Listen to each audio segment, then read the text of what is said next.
right, guys. Good morning. Let's try that one more time. Good morning. All right. I want to thank you guys for being here. I know that you don't have to, given the pandemic and all. I want to thank everybody that's streaming at home, too. I really hope that everybody is healthy, both physically and mentally. And if you're not, I sincerely hope that you get well soon. This has been a really different year, to say the least. And it's one that I don't think that any of us are really ever going to forget. And it's been a difficult one. And it's been difficult for some, harder for some than others. But we are in the final stretch, with the holiday season fast approaching. And that too is going to be quite a bit of a different one. And I don't necessarily see a light at the end of the tunnel yet, but I do believe that it's going to get better. It might get a little worse first, but I do believe that there are brighter days ahead. Before we get started here, the theme of the month here is the art of gratitude. But I wanna get some things off of my chest that have been weighing heavy on my heart. And what has happened is that I've been stricken with sadness. I've shared with some of you guys here how I've been feeling, just being a witness to this explosion of division amongst friends, family, neighbors, co-workers, strangers. I literally had to ask myself, really, what the hell is going on? It just was mind-blowing to me. It brought me to tears a couple of times. You know, like, who are we? And what have we become? And I know that there is a lot of emotions embedded within a lot of crucial societal issues. And that on both sides of the fence, there's a lot of strong and charged opinions and beliefs. And what's happening is that they're clashing. And better yet, they're crashing. And it's produced some pretty ugly outcomes. And it's also removed the veil to reveal some pretty ugly people. Again, and that's on both sides of the fence. And I'm not saying that we shouldn't fight for what's right. And I'm not saying that we shouldn't stand up for what we believe in. But I do think that we shouldn't necessarily fight fire with fire. Because we're taught not to play with fire. Because fire burns. Fire hurts. Fire destroys. And I think as people, we have the opportunity to be more creative. Like bring the rain, bring the storm that puts the fire out. The waters the earth, it makes the world green again.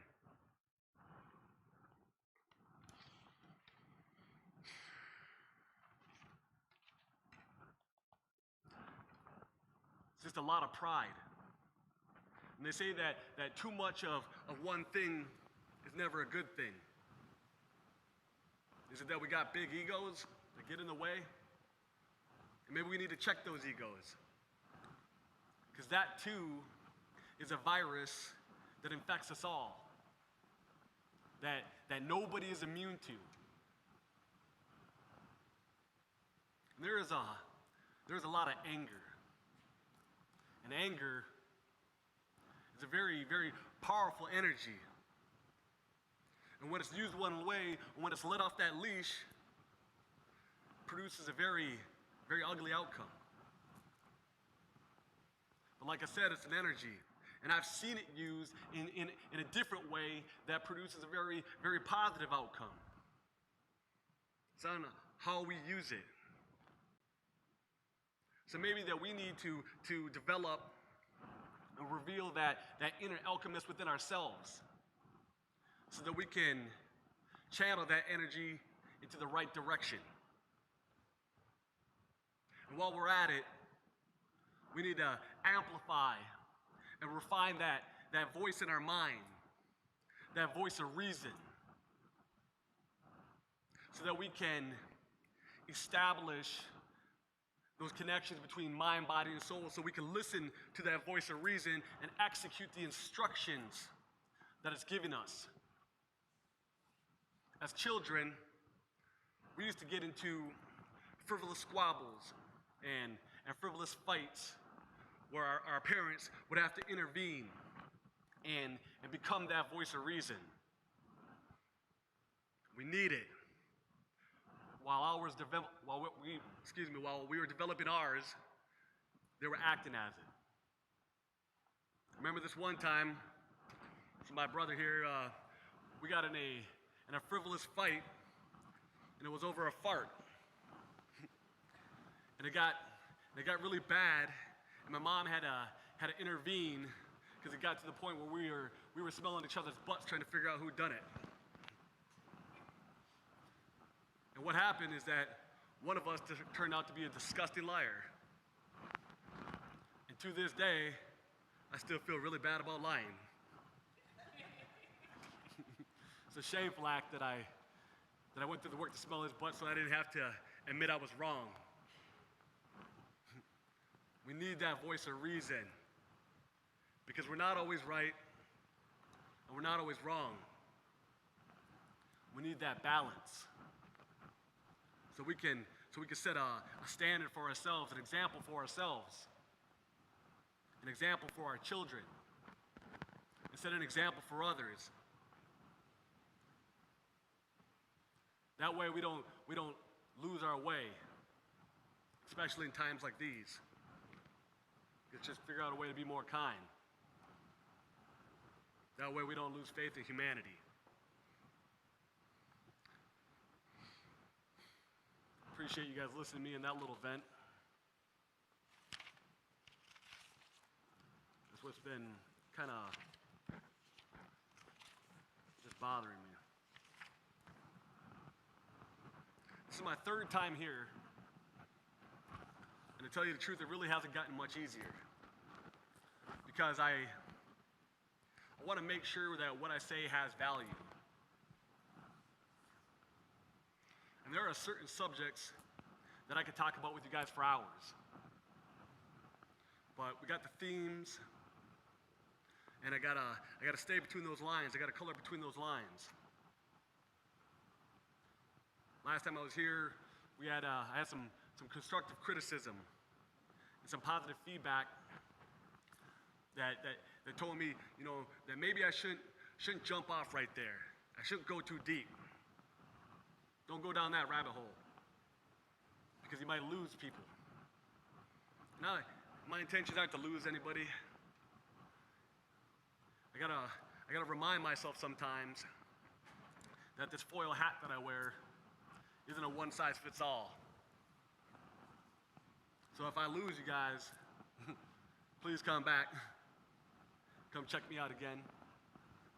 I'm still practicing this craft, and it's a work in progress. I'm only human. And that's an interesting expression, isn't it? I'm only human. I don't know if it's an excuse or if it's a truth. Because what does it mean to be human? Human, that word actually derives from the Latin root word humus, which translates to earth or to soil. So our very ancient description of self is something that came from the earth, something that came from the soil. And that's where we get earthling, earth being, human being, something from the dirt. But I have a couple problems with that. Because a thing doesn't exist. A thing is a noun. And a noun is a fragment of speech. And speech is an instrument that we've created to help us understand the world around us. And my other problem with that description is that it leaves out, in my opinion, one of the most defining and one of our most prominent attributes, which is consciousness. Consciousness is something that each and every single one of us experience every single moment. It's our awareness, it's our ignorance, and it's our understanding. So when we expand our understanding, we are expanding our consciousness, thus expanding ourselves. And we do this by searching for answers, high and low to questions like how the universe came into being. But to truly understand the universe, and to truly understand and actually experience life, we have to be willing to let go and to give ourselves up. Because just as light, it implies dark, and life, it implies death, it's that self that implies other. It's that I, that individualism, this quote-unquote self. It's like a magnet where things have been clinging to it our entire existence. Things like our names, our gender roles, our ethnicity, our culture, our belief, our differences. And with it, we've built and crafted an identity. And even though that we are unique expressions of divine creativity, it is still on a very, very basic and fundamental level that the same things that make you up are the same things that make up everything else.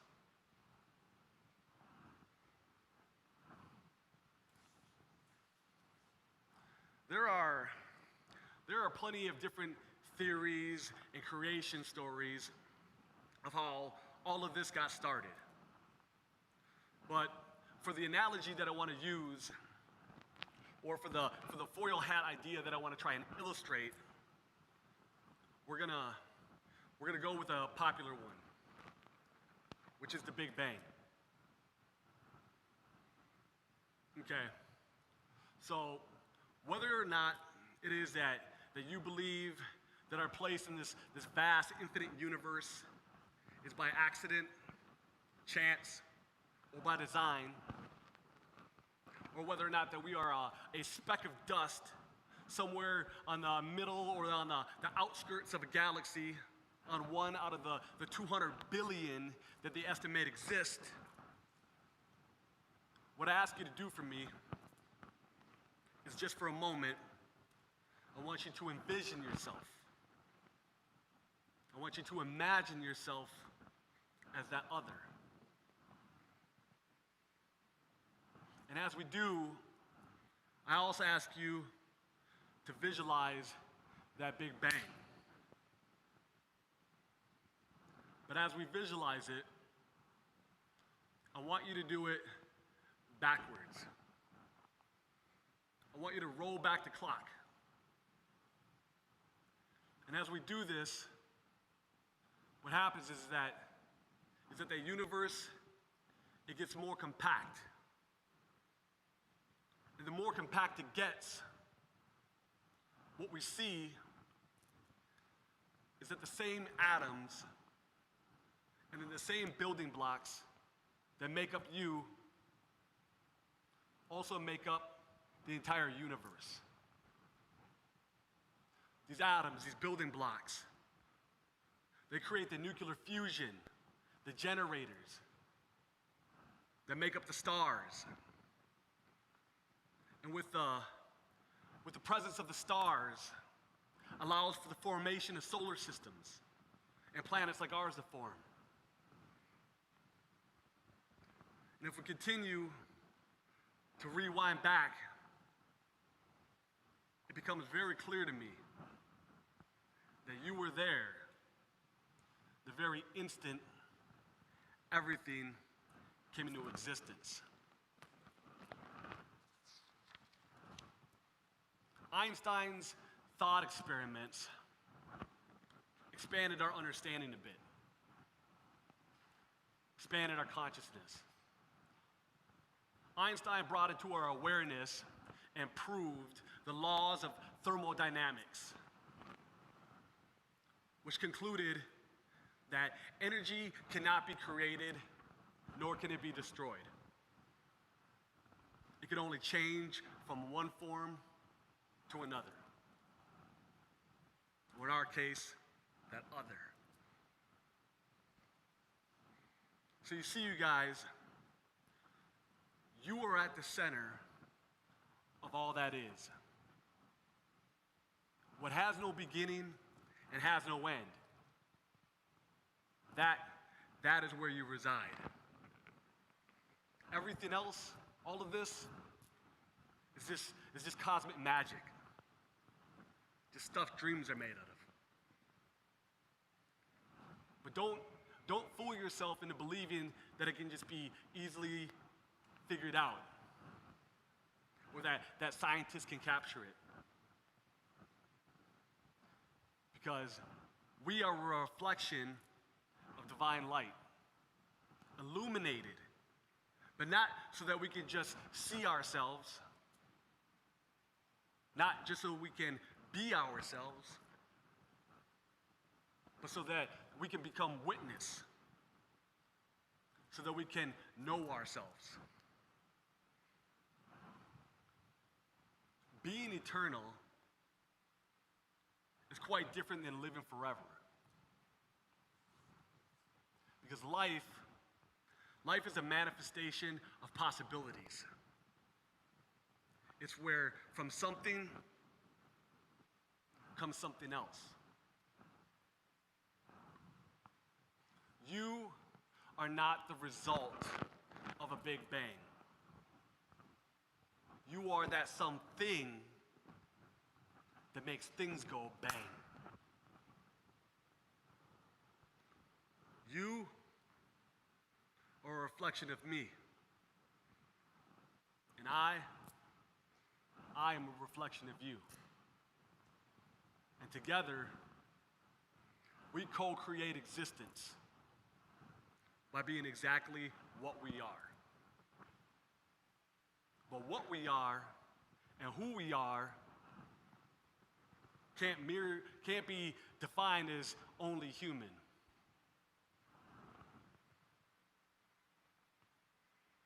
Because we, as possibilities, we exist in the now.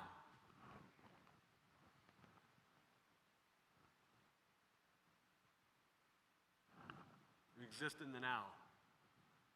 Even a moment ago, what we were then was then. I want to extend to you guys a sincere apology, an authentic, I'm sorry. What I'm sorry for is for all the things you've endured in life.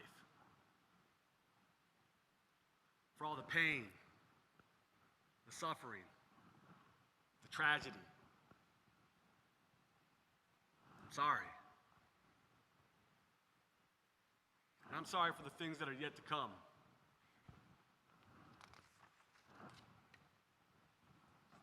And like I said earlier, it is my belief that we're not all really that different. And that none of us are really a stranger to pain. Yours is unique to you, as mine is to me. But it is on that fundamental level that we can say that we know that pain, that we can feel that pain. So it is, again, from an open heart that I tell you guys that I am sorry. But I do believe that there is a silver lining in it. That it's kind of a necessary evil. Because I look at it as an ingredient, a component that helps lay the groundwork for the emergence of a gift. And it's the gift of gratitude. And I can't think of a better word to describe it other than a gift. It's a medicine for the soul. But it's so much more than a medicine. It's also a power that when applied to our lives, produces a state of being, creates a state of awareness, a shift in perception that allows us to recognize that this life is a short and bumpy ride. And even though that this life has brought hurtful circumstances into our hearts, it has also brought with it the transcendent ability to invoke or to immerse ourselves in that gift of gratitude. I don't know about you guys, but there are plenty of occasions in life that I still have to remind myself to be grateful for what I have. All of the things, not take much for granted, even the little things. Like, that I am grateful that this life has brought me joy. I wish it was consistent. I wish it was all of the time, every day, but maybe then it would lose its lust. I'm grateful that I have known love. What a blessing that is. I'm grateful that I've known laughter and what it feels like to smile, or better yet, what it feels like to enjoy somebody else's smile. I'm grateful for people that love me. I'm grateful for my parents, my mom especially, for my family, my wife, my children, my friends. I'm grateful for the feeling of the summer sun beating down on my face, as well as that cold winter wind that blows on it till it's numb. And I'm grateful for all of you. I'm grateful that our inner orbiting stars got so close when passing through space and time.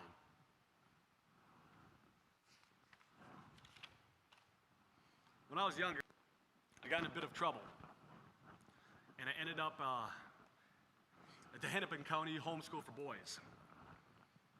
It's a juvenile detention center for extended stays, for longer sentences, I guess. And as you can imagine, I didn't enjoy my time there. I don't think that I showered for the first 2 weeks I was there, mainly out of the urban legend that didn't want to drop the soap.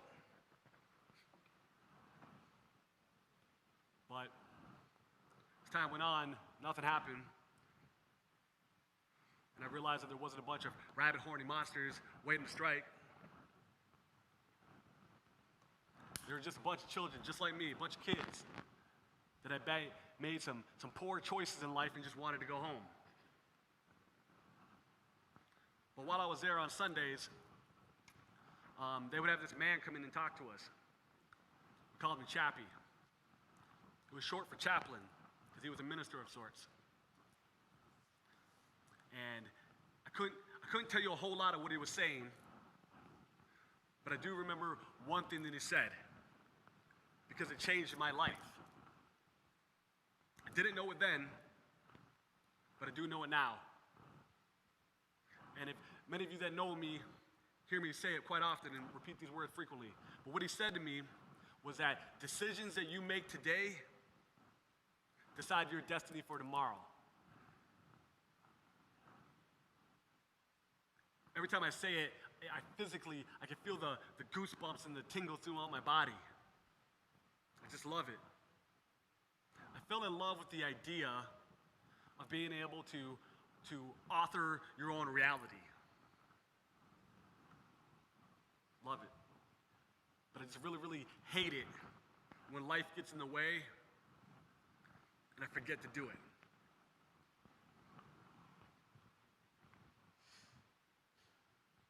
We can't always write, rewrite, or unwrite all of the experiences that happen to us in the past, present, or future. But we can write, we can author how we respond to those experiences. But only in the now.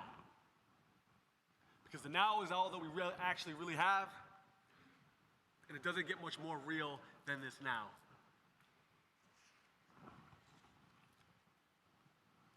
So in a sense, I guess I'm grateful for those circumstances that led me into that county homeschool.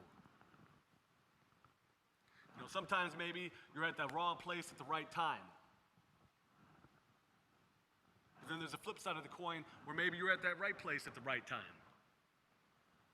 Whether it's God, the universe, creator, whatever it is that you call it, it doesn't discriminate. Because we never know whether it's going to be a good time or a bad time. There have been many occasions, I shouldn't say many, there have been several occasions in life that I have driven by or come upon a pretty bad car accident where someone didn't make it. And you don't necessarily have to go around counting your blessings, but you should acknowledge them. Because I find myself when I drive by them, selfishly somehow, being grateful that it wasn't me or anybody that I know or love. But it was somebody. It was somebody's last day. In the beginning of somebody's worst day. So many things have to go right sometimes in order for something to go so wrong. That is a thought that keeps me up at night. So yeah, I am grateful to be here. I am grateful to still be here. And I'm grateful that you are here. That you're still here. And I'm grateful that they were here, even though I didn't know them. Yeah, and hopefully they got to enjoy a little bit of this life. Is it just part of human nature that prevents us all from getting along? Do I wish that we could all sit around and sing Kumbaya? I do. That's not where we're at. Or maybe we're at that right place at that right time. On a side note, on a cliff note, Kumbaya actually derives from enslaved African Americans out of the Deep South. And its meaning is a prayerful plea to God. It's a Creole English dialect. And what it translates to is come by here. So when people say, Kumbaya, my Lord, what it's really saying is come by here, my God. Please come by here.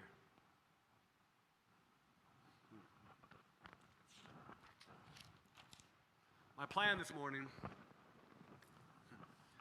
was to try to be uplifting and upbeat. But this spirit that works with me, talks with me, walks with me, it marches to the beat of its own drum. And I'm just grateful that I can recognize this touch when it holds my hands as I try to walk between worlds.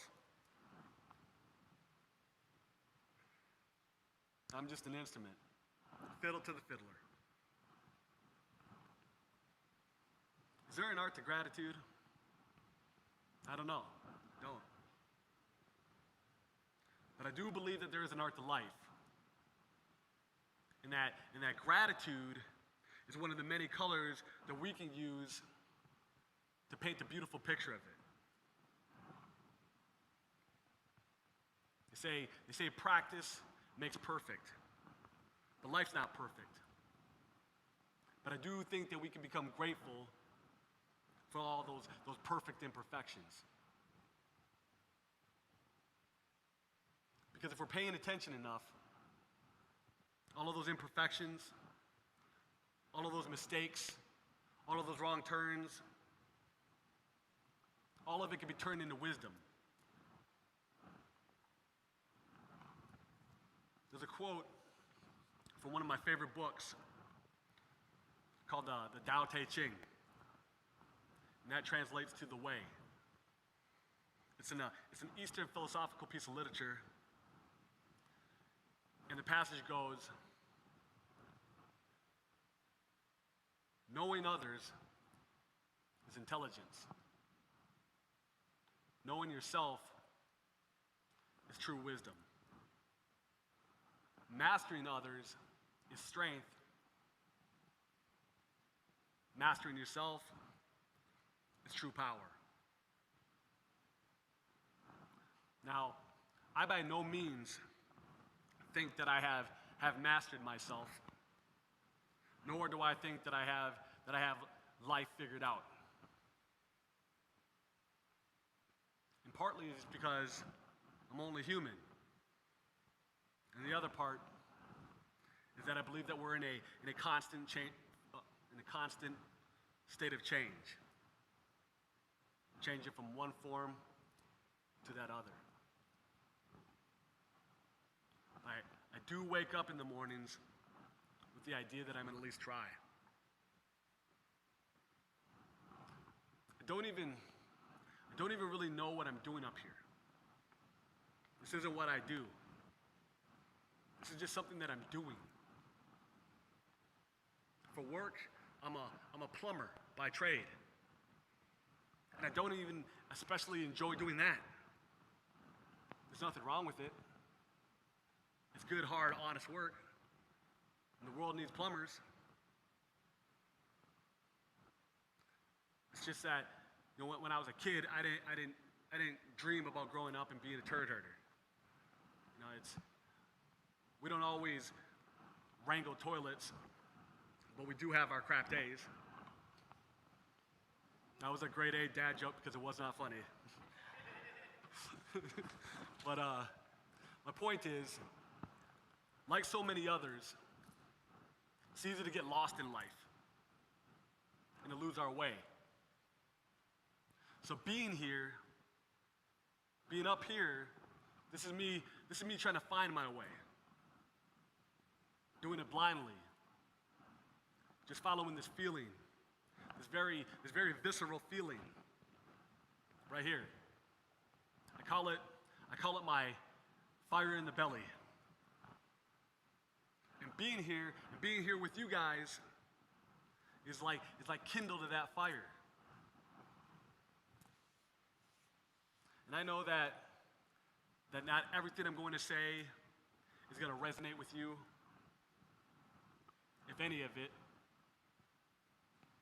But my thought is that if on the off chance that one of my talks, one of my sentences, one of my words helps one person one day get back on their way,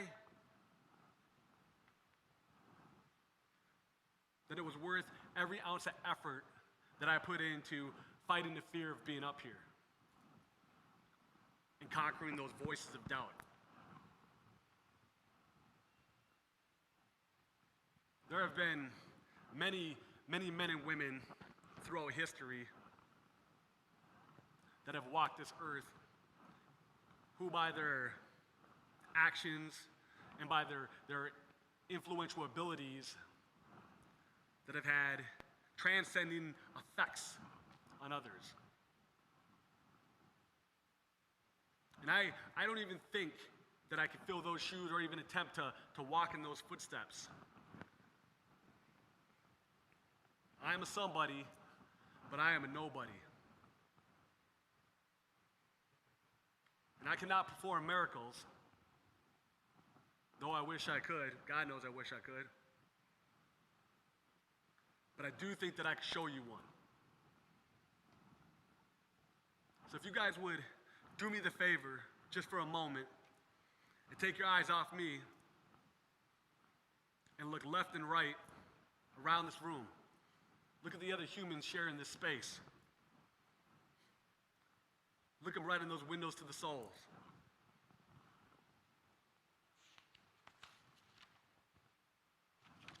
There's your miracle, you guys. Ta-da. You are a miracle when you were born, and you are a miracle still today. Don't ever forget that. And do me one more favor. Put your hand over your heart like this. Do you feel that? It's called purpose. Let that act as a reminder to those miracles, those everyday miracles. Long before we were here, long after we're gone, that fireball out there in the sky, it has risen, and it will rise again. Let's find a way to be grateful for the fact, or for the blessing that we rose with it again today. God willing, hopefully there's many more. But just in case there's not, let's live life right now. Let's not put too much worrying in tomorrow. Damn sure not yesterday.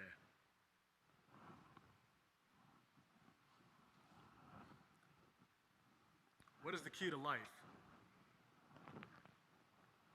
Don't know that either. But I do believe that I've stumbled upon the key to happiness, the key to joy,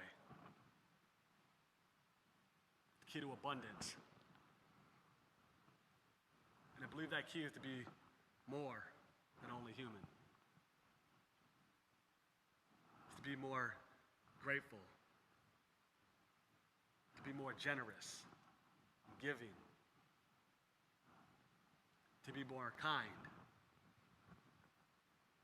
more understanding,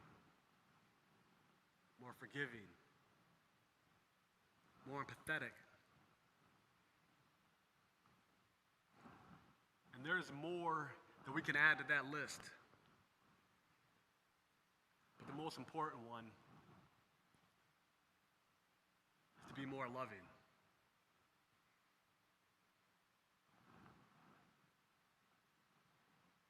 These are the colors that I use, we all should use, when painting an imperfect picture of this life. A rainbow of keys.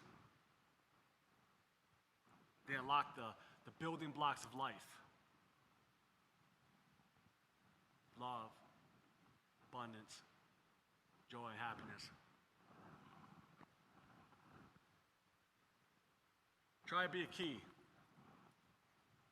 in a world full of locks. And remember to reflect that light for others that need that help, lost and need that way. I really appreciate you guys coming here, sharing this space with me on this glorious day. And that's all I have. Thank you. Peace, love, and light. Thank you guys.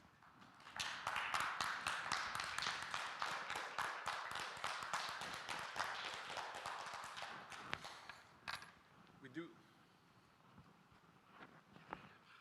Absolutely.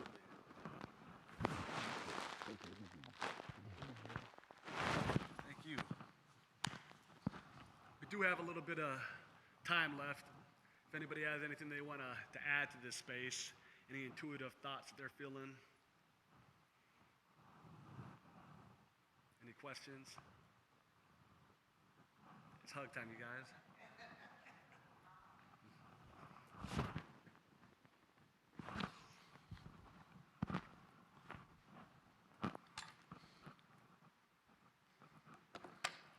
I do really appreciate everybody being here. It is, yesterday was a good day for me. I'm still riding that high.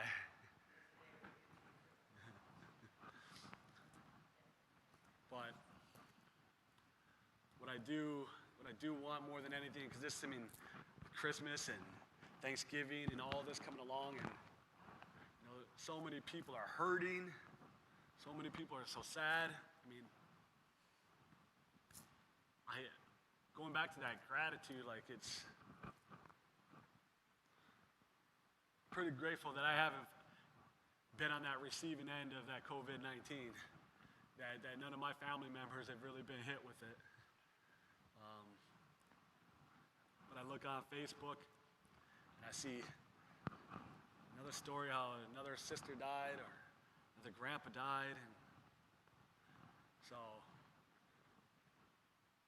I think for a time being, we all have to kind of allow some of those instinctual beliefs in our heads of wanting to be right or not wanting to be wrong, and set those all aside and champion some of those inner emotions that we used to have when we were children. I've shared with some of you guys here, when all this was cracking off this summer, it broke my heart watching my friends fight with each other and get ugly and say such hurtful things. It just didn't make no sense. But I do honestly believe that things are going to change. If you were here at my last talk, that was kind of the premise of it, was that there's this wave of people that are waking up, that are coming to the realization that we do have individual roles to play in this great drama of life.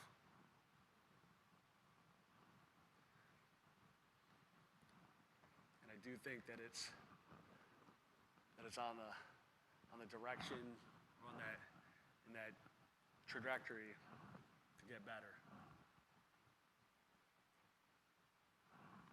Thanks, guys, for coming. I wish that I had more for you. I tell you, I got to stay between those lines, and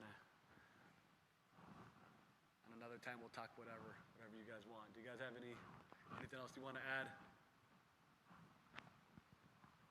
All right. Thanks, guys, for coming. Appreciate it.